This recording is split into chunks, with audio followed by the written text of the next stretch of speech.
Be ready. Start. From the materials on record, it is evident that the appellant or plaintiff had a genuine claim which was considered in great detail by the trial court and supported by oral and documentary evidence. Stop. The High Court has not adverted to any of the factual details or claim of the plaintiff except reversing the judgment and decree of the trial court on the principle of estoppel. Stop.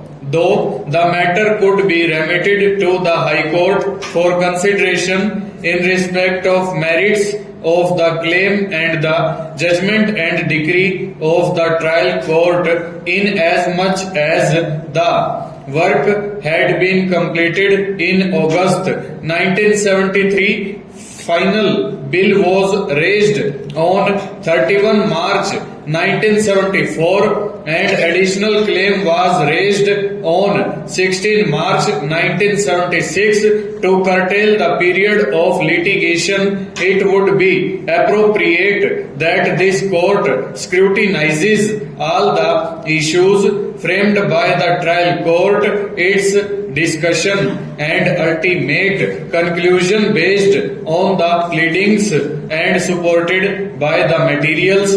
Stanza.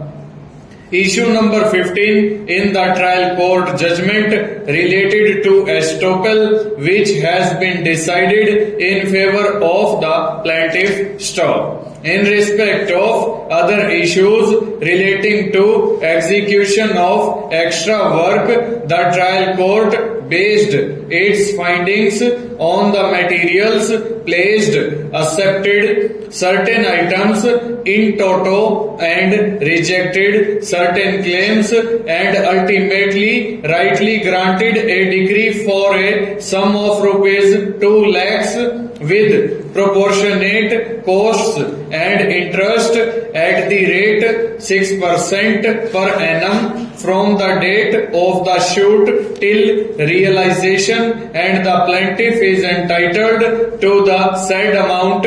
Stop.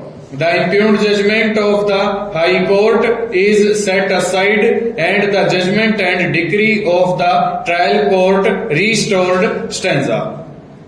The issue that falls for consideration in the present appeals is whether the appellant would be entitled for refund of the tax which was paid by him to the seller in view of the provisions of Section 44 of the Kerala General Sales Tax Act 1963. Stop. One additional issue which was urged at the time of hearing of the appeals and requires consideration by this court is as to whether the appellant would at all be entitled to claim exemption under Section 5(3) of the Central Sales Tax Act 1956, as at the time of sale the appellant could not allegedly show any evidence that it was the penultimate sale of tea. Stop. The appellants are exporters of tea. Full stop. Over.